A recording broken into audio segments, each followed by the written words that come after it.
प्रिय दर्शकों, नमस्कार। एक बार फिर से उपस्थित हूं आप सबके सामने बुधवार के कार्यक्रम में।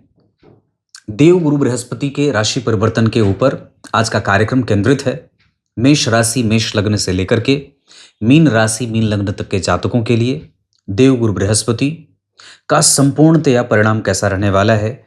राशिफल ना विशेषतया कैसा है जो परिवर्तन वाला है, ये समझने की चीज होती है। मेरे राशिफल बहुत ज्यादा व्यूज तो नहीं है, पर एक चीज है जो मैंने बाकी के जो बनाते हैं लोग, उनसे मैंने एक चीज अलग चीज करने की कोशिश की है, या मैं कोशिश करता हूं कि ये ना बताऊं कि गाड़ी मिलेगी, बंगला मिलेगा, विवाह होगा, संतान होगी, ये होगा, डिमडाम। मैं ये नहीं बताता। मैं ये बताता हूं कि क्या करना चाहिए और क्या नहीं करना चाहिए। आमतौर पे जो साधारण मनुष्य के प्रश्न होते हैं कि मुझे इस ग्रह का राशि परिवर्तन कैसा जाएगा, ये पूछते हैं लोग, ये दशा कैसी जाएगी। पर मुझे लगता है कि ये प्रश्न नहीं पूछना चाहिए कि कैसी जाएगी। प्रश्न ये होना चाहिए कि इसमें क्या क्या करना चाहिए और क्या क्या नहीं करना चाहिए।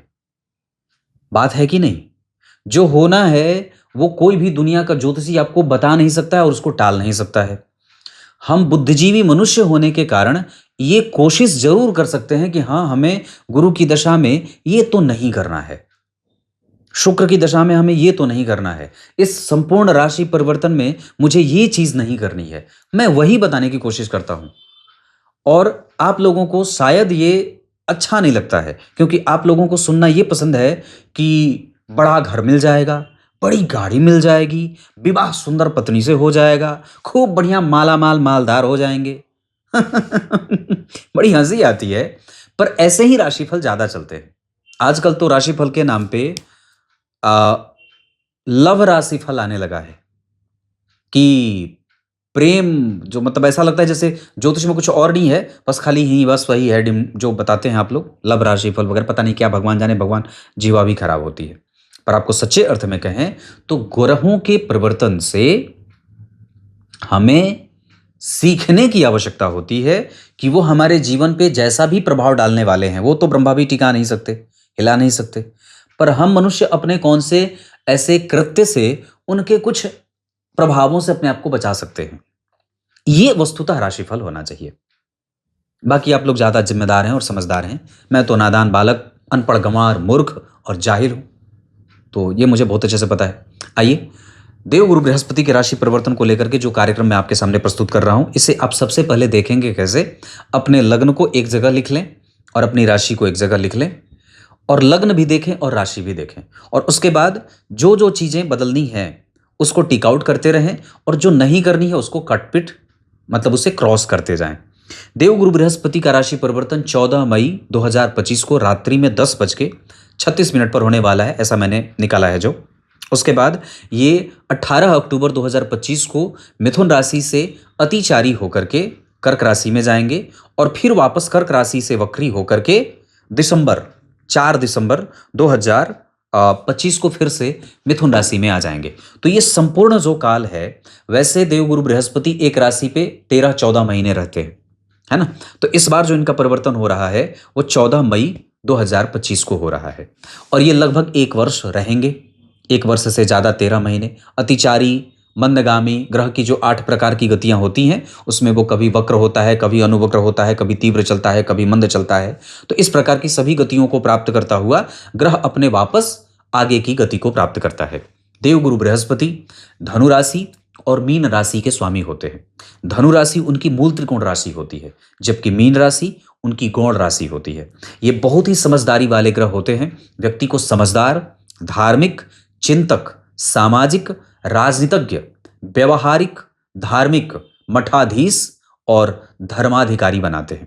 ये वो ग्रह हैं जो जातक के जीवन को सभी प्रकार के सुखों को देने वाले होते हैं, पर इनका कई बार व्यक्ति के जीवन पे हस्तक्षेप दाम्पत्य में उतना नहीं होता, पर उस व्यक्ति को आध्यात्मिक रूप से वो प्रोग्रेस ज्यादा देते हैं।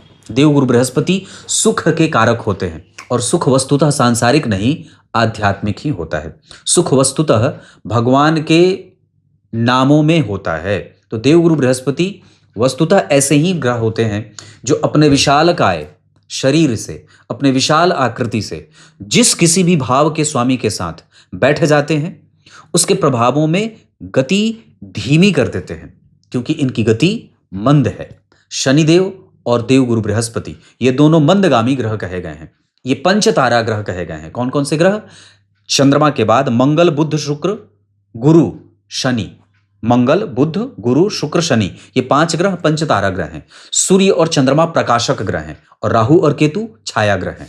तो प्रकाशक ग्रह जो होते हैं उनमें से जो गुरु और शनि हैं ये मंदगामी ग्रह होते हैं। इसी वजह से शास्त्रकार इनका संबंध जब कभी भी किसी ग्रह से या किसी भाव से हो जाता है तो उसके प्रभावों में विलंब के भाव देखने को मिलते हैं।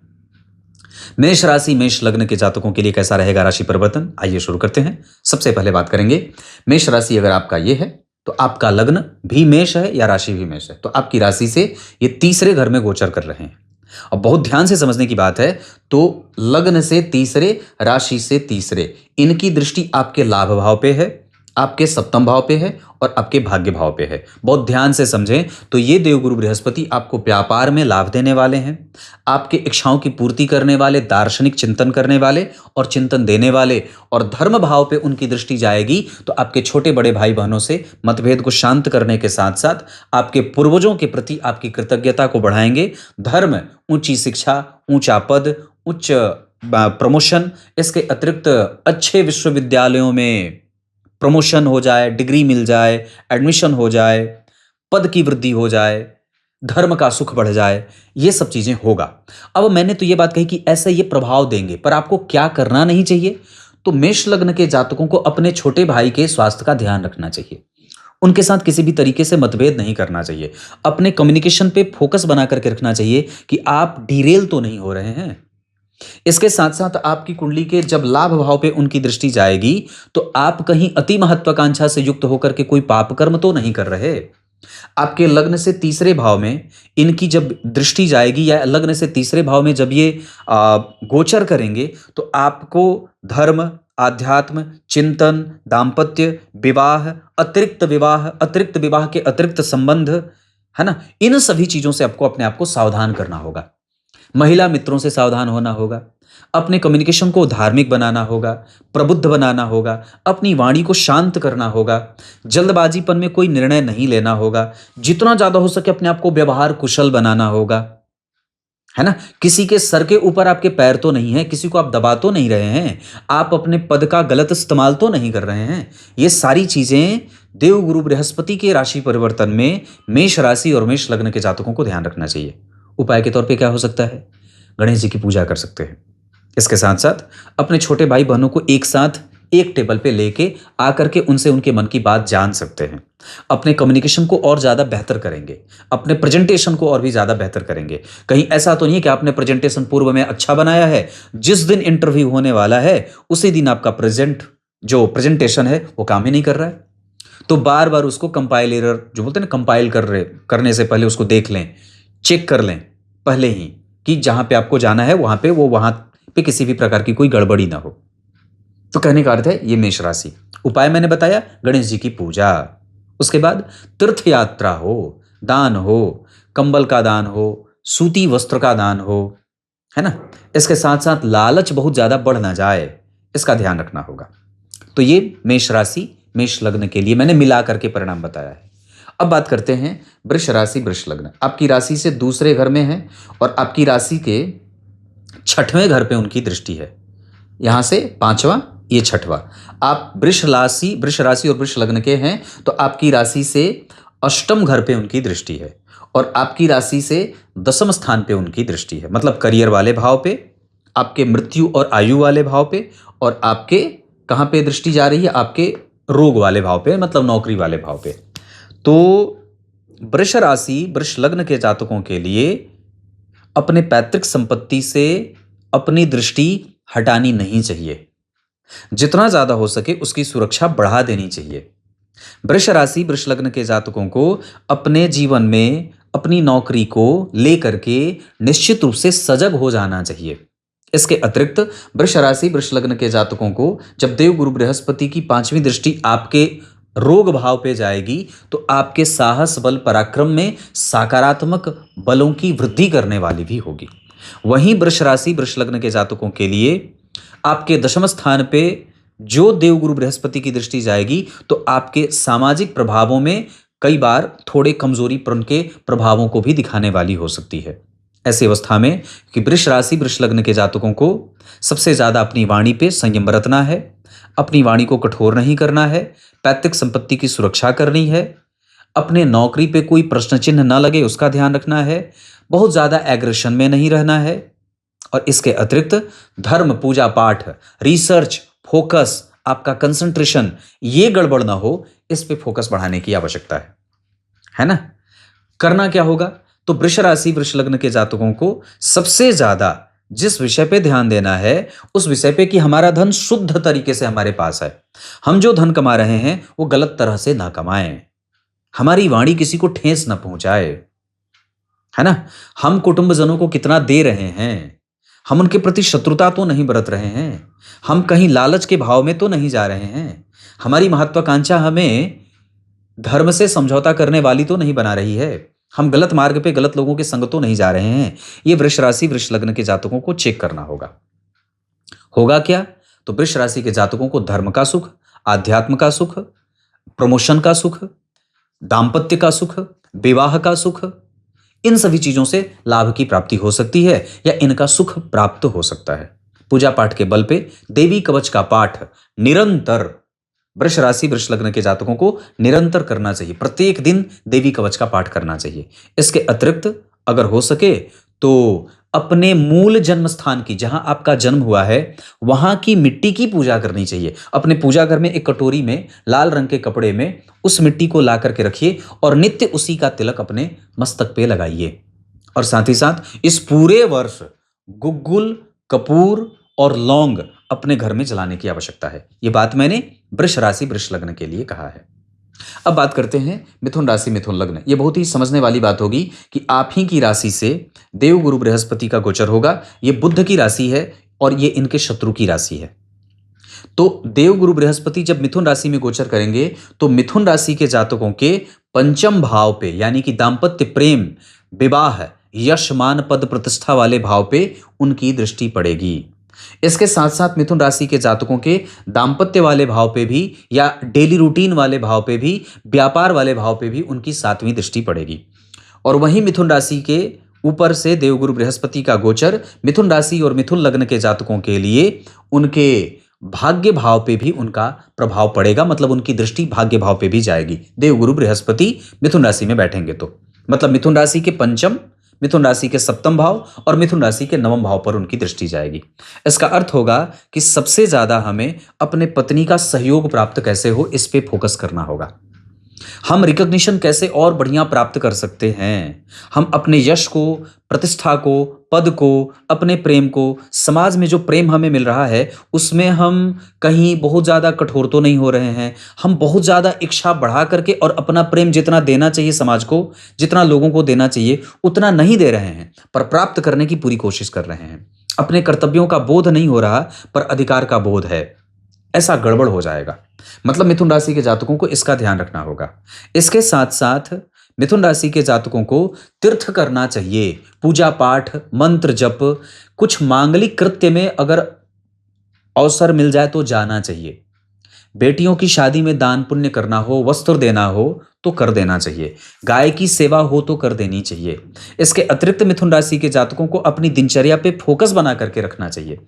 जितना ज्यादा हो सके अपने आप को लिमिटेड लोगों से मैत्री करें और लेकिन संतुष्ट अच्छे लोगों से मैत्री करें, गलत लोगों से मैत्री ना करें। व्यापार पे फुल टाइम दें, जो भी आप काम करते हैं अपने कारोबार, क्योंकि यहां पे 9 नंबर की राशि बनी है। धर्म भाव के स्वामी या धर्म भाव को अगर देवगुरु बृहस्पति देखेंगे तो धर्म, दान, पूजा पाठ, दार्शनिकता, कम्युनिकेशन, माता पिता का सुख, इन लोगों के साथ संबंध, ये सब मिथुन राशि के जातकों के लिए लाभदायक होने वाला है। व्यापार ठीक होगा, विवाह के संबंध बनेंगे, नए विवाह के अवसर आएंगे, संतान की प्राप्ति होगी, बड़े छोटे भाई बहनों से लाभ होगा, आपकी महत्वाकांक्षा में वृद्धि होगी, आपकी दार्शनिकता बढ़ जाएगी, आपका फोकस आपके व्यापार पे बढ़ जाएगा।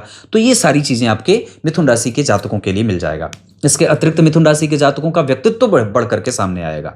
जो आप नौकरी की तैयारी कर रहे थे, जो आप प्रमोशन की तैयारी कर रहे थे, जो आप नए कॉलेज में, नए यूनिवर्सिटी में एडमिशन की तैयारी कर रहे थे, जो नए विदेश में जाने की तैयारी कर रहे थे, अपने व्यापार को और बड़ा बनाना चाहते थे, ये सब मिथुन राशि के जातकों के लिए होने का अवसर मिल रहा है। बस करना क्या है, नित्य प्रति प्रत्येक दिन मंदिर का दर्शन करना चाहिए।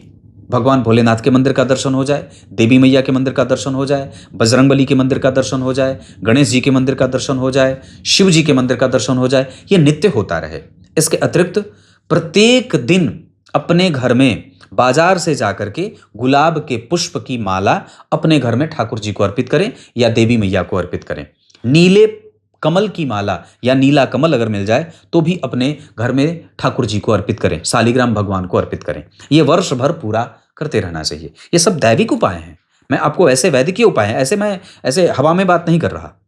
तो ये मिथुन राशि के जातकों के लिए करना चाहिए। तो विवाह होगा, संतान की प्राप्ति होगी, नए लोगों से संपर्क बनेंगे, नई मैत्री होगी, प्रमोशन, पद की वृद्धि, प्रमोशन के साथ साथ पैसे की वृद्धि, भवन भूमि वाहन आदि के सुख में भी वृद्धि मिथुन राशि के जातकों के लिए हो सकती है। तो मिथुन राशि पे ही जब राशि पे गोचर बढ़ेगा तो यहां से कई बार व्यक्ति अपने पद का गलत इस्तेमाल भी करते हुए देखा जाता है।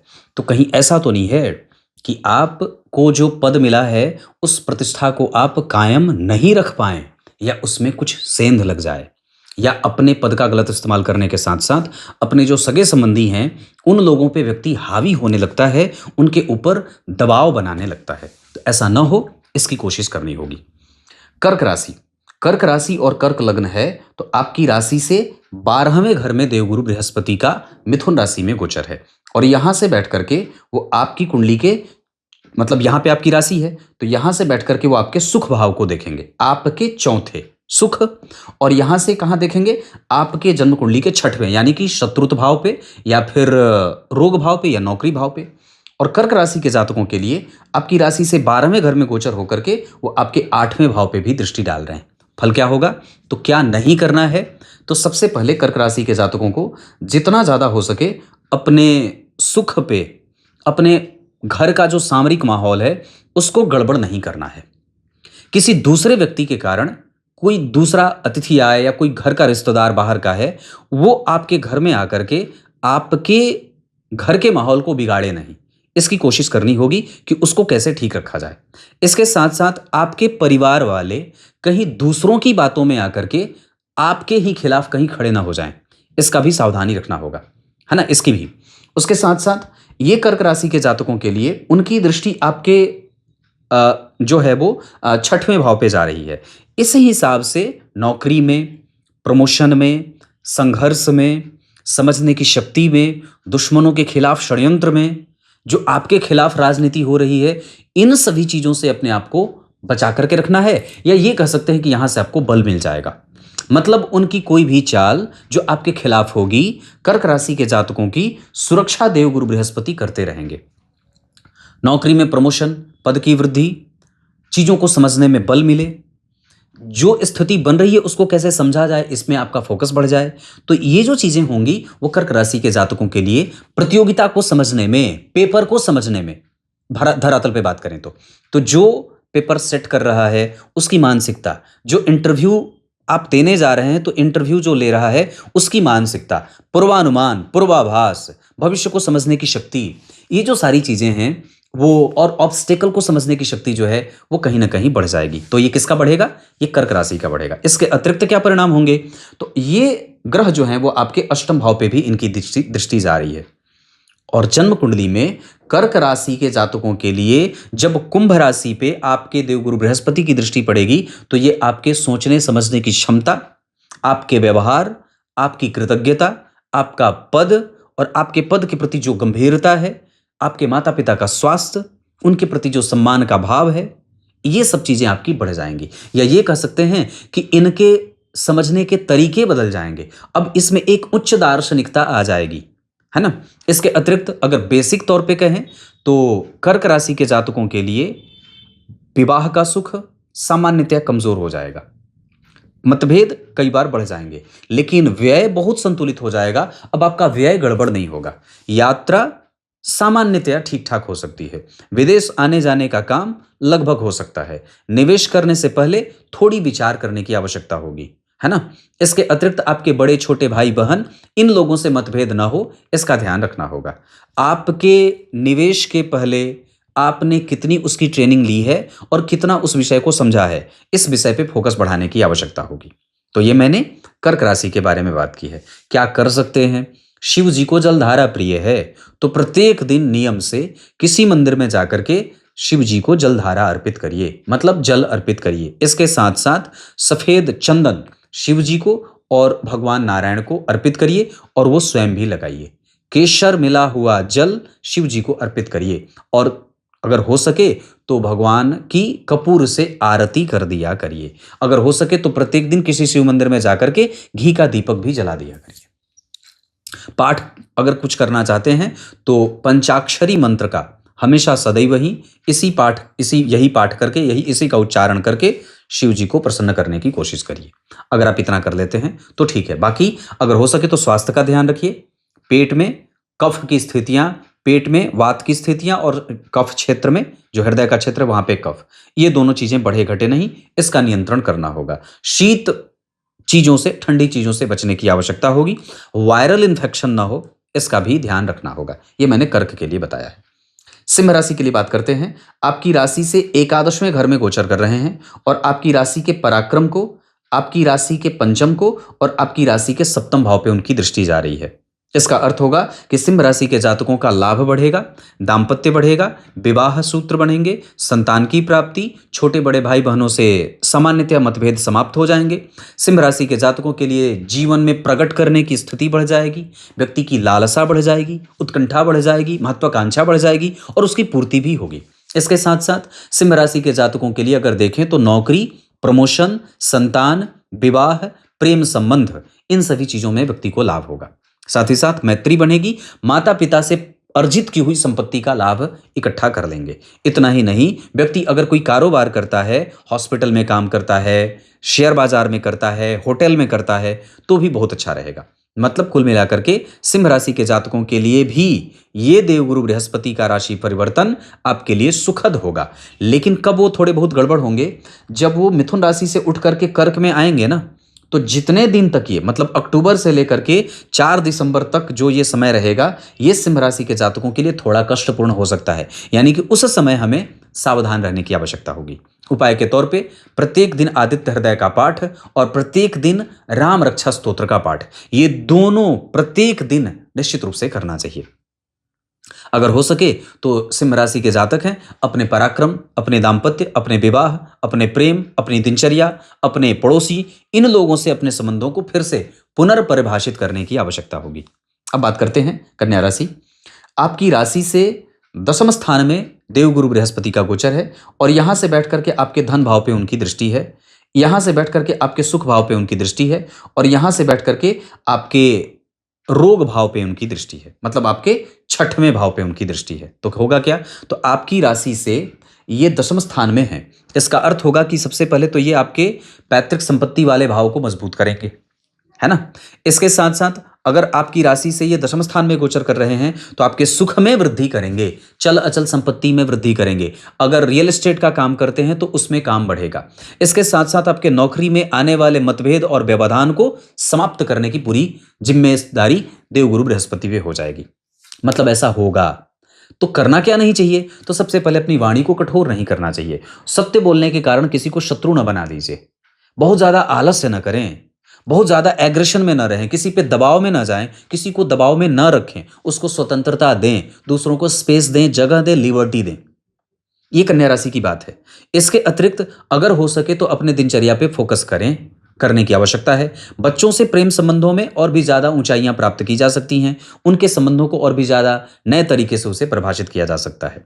कहने का अर्थ है इन सभी चीजों में हमें ध्यान रखना चाहिए। यहीं पे अगर कन्या राशि की बात करते हैं तो आपको अपनी इनिशियल थॉट पे कि कहीं वो बहुत ज्यादा स्वार्थी तो नहीं है, कहीं वो बहुत ज्यादा ईर्ष्यालु तो नहीं उत्पन्न हो रहे हैं, कहीं वो बहुत ज्यादा एग्रेशन में क्रोधित कठोर तो नहीं हो रहे हैं, इसका ध्यान रखना होगा।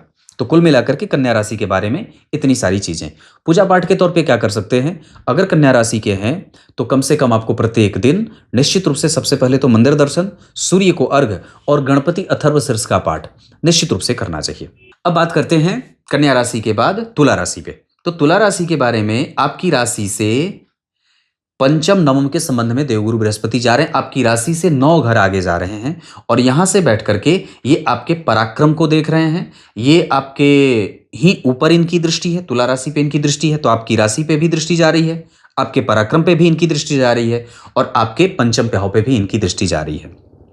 इसका अर्थ होगा कि सबसे पहले आपका भाग्य बढ़ जाए, आपके भाग्य का लाभ बढ़ जाए, धर्म हो, विवाह हो, तीर्थ हो, दान हो, पुण्य हो, गुरु दीक्षा से युक्त हो जाए, गुरु का आश्रय प्रश्रय मिल जाए, धर्म करने का मन करे, तीर्थाटन हो जाए, खूब बढ़िया ऊंची शिक्षा मिल जाए, विदेश यात्रा हो जाए, मन मुताबिक परिणाम प्राप्त होने लगे, विवाह संबंध आने लगे, संतान की प्राप्ति हो जाए, माता पिता का सुख बढ़ जाए, उच्च शिक्षा, उच्च पद, उच्च प्रमोशन, उच्च लाभ की प्राप्ति हो जाए। ये सब तुला राशि के जातकों के लिए होने वाला है। इसके साथ साथ किन विषयों का ध्यान करना है, आलस्य नहीं करना है, प्रमाद नहीं करना है ना, कुंठा में जीना नहीं है, एकदम बिल्कुल ऑप्टिमिस्टिक विचारधारा के साथ उतरिए जीवन को पूरा करने के लिए, यात्रा को सही दिशा में करने के लिए सदैव अपने आप को सकारात्मक विचारों से ओतप्रोत बना करके रखें। कोई आपको हरा नहीं सकता, ऐसा मन में भाव रखें। तुला राशि के जातकों को नियमित दिनचर्या का पालन, सूर्य का नियमित दर्शन, सूर्य तीर्थ स्वरूप होते हैं, है ना, तो अगर हो सके तो दान पुण्य पूजा पाठ, स्वर्ण का दान हो जाए, चांदी का दान हो जाए, पीतल तांबा का दान हो जाए, तो ये सब भी तुला राशि के जातक कर सकते हैं। व्यापार ठीक है, दिनचर्या ठीक रखनी है, दिनचर्या के साथ साथ आपको अपना मन का भाव गंदा नहीं करना है, गलत नहीं करना है, उदासीन नहीं होना है। तीर्थ हो सके अपने पैसों पर लोगों को तीर्थ करा दिया, नई गाड़ी, नई भवन का सुख, नया वाहन, ये सब चीजों का, भूमि भवन वाहन का जो सुख होता है एक स्वरूप में अगर कह दे तो ये सारा तुला राशि के लिए टोटल तरीके से, विवाह नया, अगर विवाह नहीं हो रहा है तो विवाह होने का योग बन जाएगा, अब ढूंढना चाहिए। तो ये सब सारे तुला राशि के योग दिखाई दे रहे हैं। देवी कवच का पाठ नित्य प्रति करना चाहिए, सूर्य को अर्घ नित्य प्रति देना चाहिए, नियमित दिनचर्या का पालन करना चाहिए, शहद का दान करना चाहिए, चीनी का दान करना चाहिए, ऊनी कपड़ों का दान करना चाहिए। इसके साथ साथ अगर हो सके तो तिल का दान करना चाहिए, धातुओं का दान करना चाहिए। ये सब तुला राशि के लिए हुआ। अब बात करते हैं वृश्चिक राशि, वृश्चिक लग्न।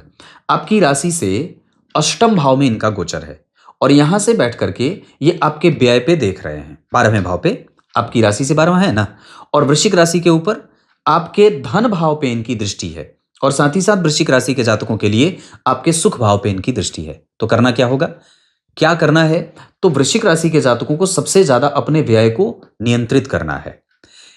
इंपोर्ट एक्सपोर्ट करते हैं तो सावधान रहें, किसी को पैसा दे रहे हैं तो सावधान रहें, मित्रता कर रहे हैं तो सावधान रहें, विवाह में जा रहे हैं तो सावधान रहें, मतलब विवाह करने जा रहे हैं तो। इसके साथ साथ निवेश करने जा रहे हैं तो सावधान रहें, आभूषण खरीदने जा रहे हैं तो नुकसान में ना हो, इसका ध्यान रखना होगा।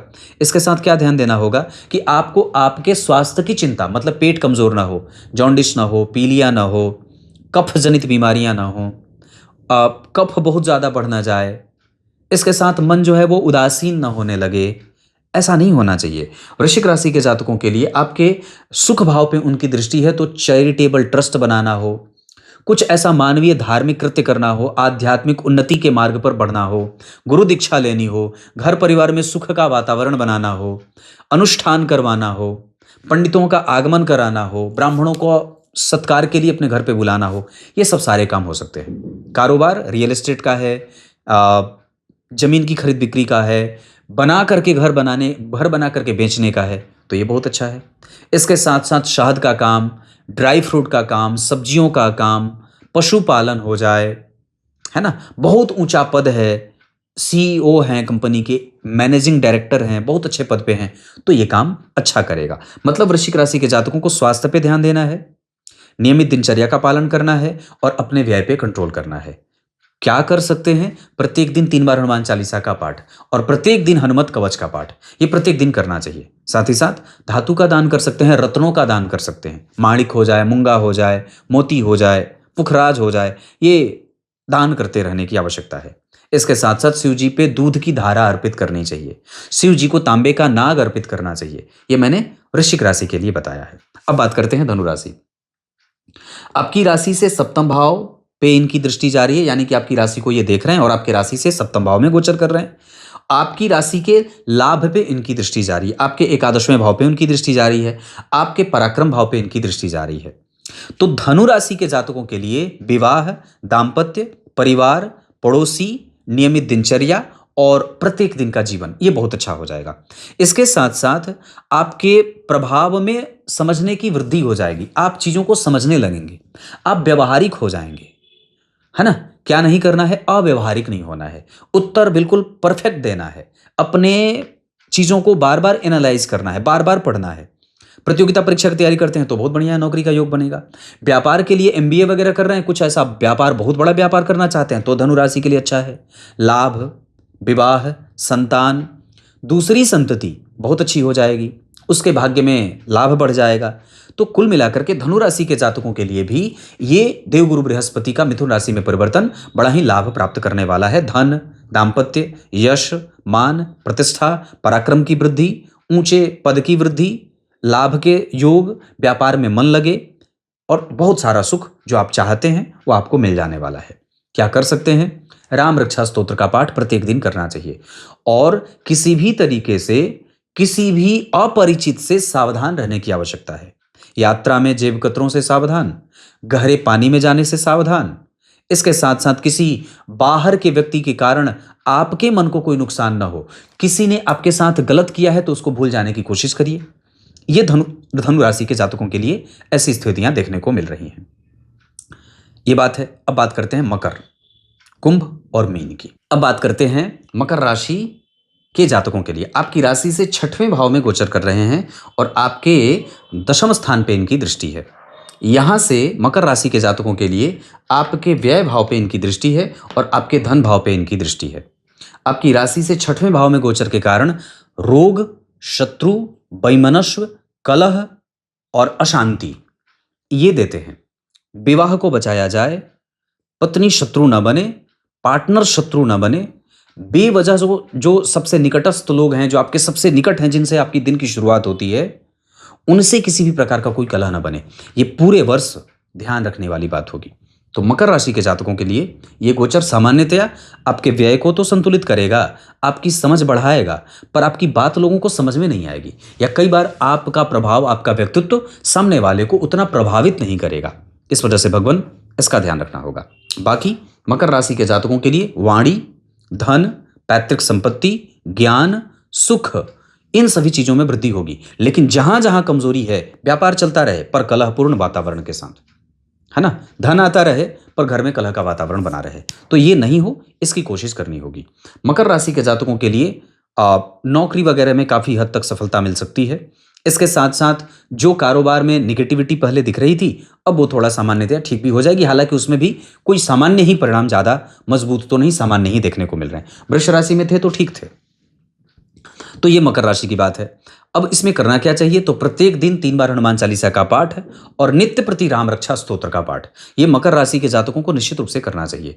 और शिव जी के मंदिर को धोने का काम और दीपक जलाने का काम, अगर आप इतना ही कर लेते हैं, गारंटी देता हूं आपका बाल बांका नहीं होगा। ये मकर राशि के जातकों के लिए बात है। बात करते हैं कुंभ राशि। आपकी राशि से पंचम घर में युति, पंचम घर में जा रहे हैं, मतलब कुंभ राशि के जातकों के लिए, कुंभ लग्न के जातकों के लिए देवगुरु बृहस्पति पंचम भाव में, वहां से बैठ करके आपके नवम भाव को, वहां से बैठ करके आपके लाभ भाव को, और वहां से बैठ करके आपके ऊपर उनकी दृष्टि जा रही है। कुंभ राशि पर उनकी दृष्टि जा रही है। तो विवाह, दाम्पत्य, व्यापार, संतान, प्रमोशन, इसके साथ साथ आपकी दिनचर्या, आपके पड़ोसी, आपका व्यय, आपका लाभ, आपका पराक्रम, ये सब संतुलित करने की पूरी कोशिश करेंगे। विवाह नहीं हो रहा है तो विवाह हो जाएगा, संतति नहीं हो रही है तो संतति हो जाएगी, प्रमोशन नहीं हो रहा है तो प्रमोशन हो जाएगा। इसके अतिरिक्त उच्च पद, उच्च शिक्षा, विदेश गमन, विदेश यात्रा, बहुत सारे सुखों की प्राप्ति, ये कुंभ राशि के जातकों के लिए अच्छा रहने वाले हैं। अब बात करते हैं मीन राशि। क्या कर सकते हैं कुंभ राशि के जातक? तो प्रत्येक दिन अगर हो सके तो सुंदरकांड के 1 पेज का पाठ होता रहे, रामचरितमानस का 1 पेज प्रत्येक दिन पढ़ा जाए। इसके साथ साथ अगर हो सके तो गंगा जी की स्तुति नित्य प्रति की जाए।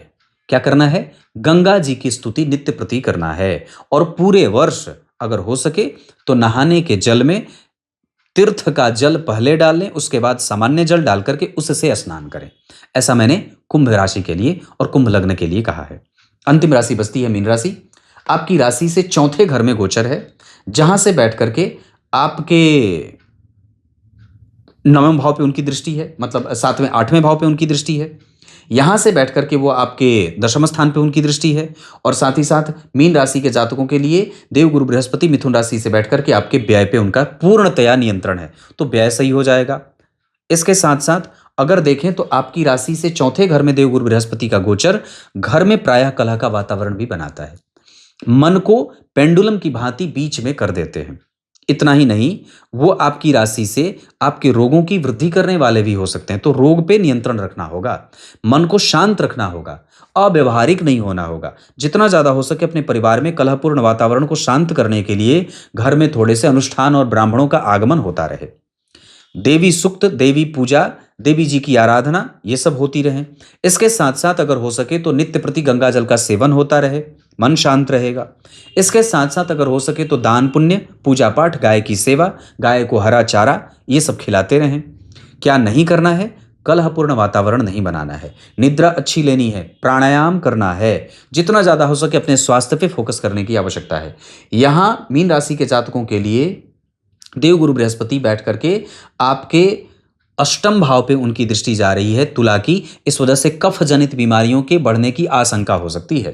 यहां से बैठ करके आपके दशम स्थान पे उनकी दृष्टि जा रही है, इस वजह से प्रमोशन, नौकरी, पद वृद्धि, नौकरी लगना और अच्छे लोगों से मैत्री होना, राजनीति में लाभ मिलना, ये सब देवगुरु बृहस्पति करवा सकते हैं।